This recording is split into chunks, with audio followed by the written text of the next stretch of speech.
Estamos de volta com Pensamento Jurídico, uma produção da Amages. Participe de nosso programa pelo e-mail pensamento@amages.com.br, pensamento@amages.com.br.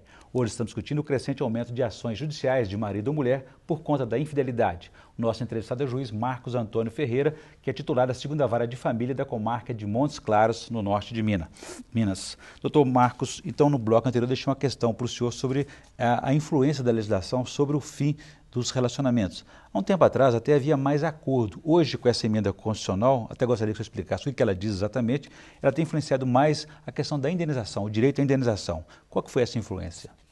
Na verdade, Orion, a emenda constitucional veio acabar por vez com essa questão do casamento. A verdade é que nós tínhamos no Brasil até então, uma prevalência do direito estatal sobre o direito privado, em que o juiz deveria forçar as relações conjugais, forçar que o casamento fosse mantido a todo custo. Recuperar essa o objetivo era tentar recuperar o casamento. Hoje, basta que um dos cônjuges tenha interesse, tenha desejo de pôr fim ao casamento, e o casamento será terminado. Então, nós não temos mais aquela questão de discutir o motivo pelo qual o casamento terminou. Isso tem efeito de mercantilização, de estabelecer, quer dizer, uma busca por uma indenização fácil? Sem dúvida. Toda mudança de legislação provoca, no primeiro momento, essa questão. As interpretações acontecem de formas mais diversas possíveis e como não tem mais motivo para colocar fim ao relacionamento, busca-se então a recomposição pecuniária disso, seja dano material, seja dano moral. Agora, como o senhor disse, que a tendência, a intenção era reduzir a intervenção do Estado na família, na vida das pessoas, na vida pessoal particular das pessoas. Ao mesmo tempo, aumentou muito a judicialização desses casos. Isso era esperado? Sem dúvida, exatamente por isso, porque sabendo-se que havendo uma facilitação no rompimento das relações de casamento, isso sem dúvida nenhuma ia gerar uma demanda reprimida muito grande no judiciário. Nós tínhamos antes um dificultador, porque para que houvesse o divórcio deveria ter pelo menos 2 anos de separação de fato. Hoje não existe mais isso. O casal pode casar num dia e no dia seguinte já estar pleiteando o divórcio. Então isso certamente vai fazer com que haja uma demanda jurisdicional muito maior para esse tipo de serviço. E o senhor acha que o pedido de indenização, por dano moral, por razão que seja, isso piora, agrava esse fim desse relacionamento? Não, sem dúvida nenhuma, porque aí acaba que essa questão de indenização passa a ser utilizada mais como uma forma de punição, uma forma de sanção àquele cônjuge que está saindo do relacionamento. E, na verdade, o objetivo jamais poderia ser esse.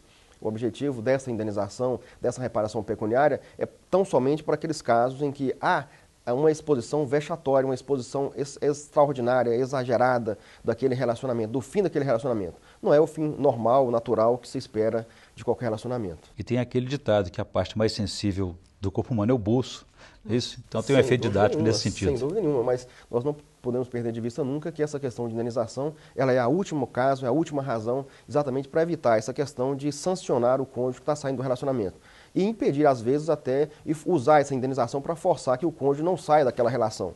Então, o Estado, por prestigiar a relação de casamento, prestigiar o casamento, a relação conjugal, ele não pode também fazer com que haja uma punição para aquele cônjuge que manifesta-se o seu desejo, a sua intenção de pôr fim àquele casamento. Então, Marcos, eu vou ampliar o nosso debate chamando os estudantes hoje da Faculdade de Anhanguera para me ajudar a entrevistá-lo. Hoje a primeira pergunta é do Renato, por favor.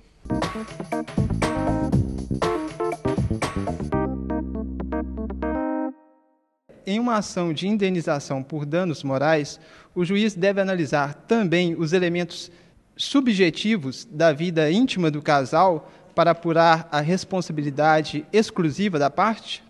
Renato, na verdade não. Essa questão da vida íntima, privada do casal, ela não pode ser nunca levada às barras do judiciário. O que nós temos que observar é tão somente essa questão da superexposição, da exposição exagerada daquele fato, do motivo pelo qual aquela relação foi levada a termo.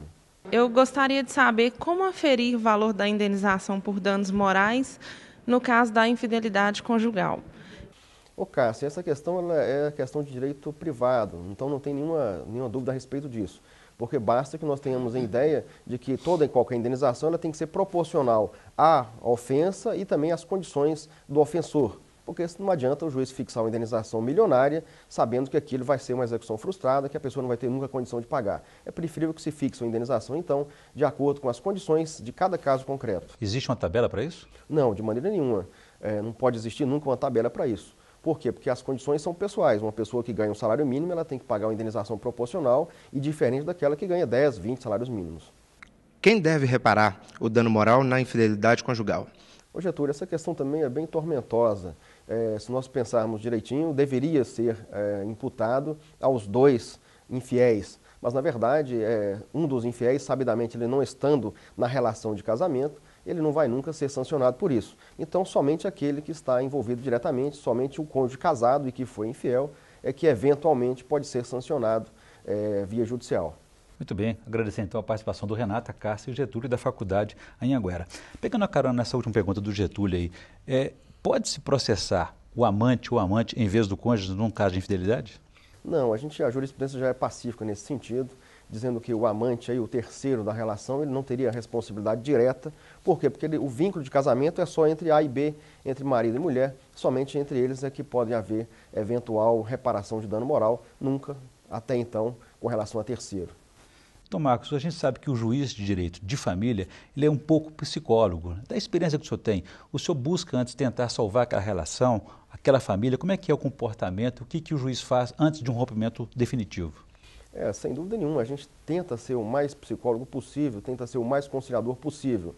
A gente sabe que a maioria das vezes as pessoas que chegam para declarar perante o juiz o rompimento do casamento já chegam decididos, resolutos nesse sentido.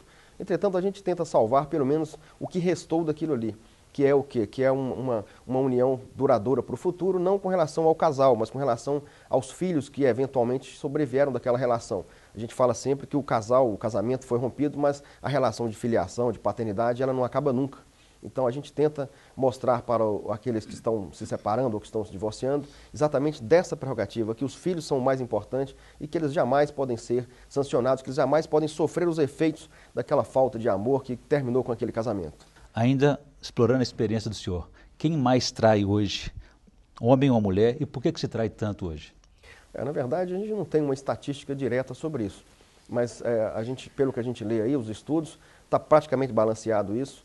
As mulheres, felizmente, com essa emancipação feminina, com essa inserção da mulher no mercado de trabalho, ela hoje busca por prazer tanto quanto o homem. Então, aquela questão de sexo casual, que a gente só tinha isso do lado de vista do homem há pouco tempo atrás, hoje já é admissível e praticamente as pesquisas demonstram isso, que as mulheres estão livres para fazer isso totalmente, tanto quanto os homens. Ele é a vingança de Amélia, né? Doutor Marcos, eu gostaria de fazer agora um intervalo. Eu gostaria que no próximo bloco o senhor falasse da influência da internet. O namoro pela internet pode levar à separação judicial? É um assunto para o próximo bloco. A gente volta em instantes.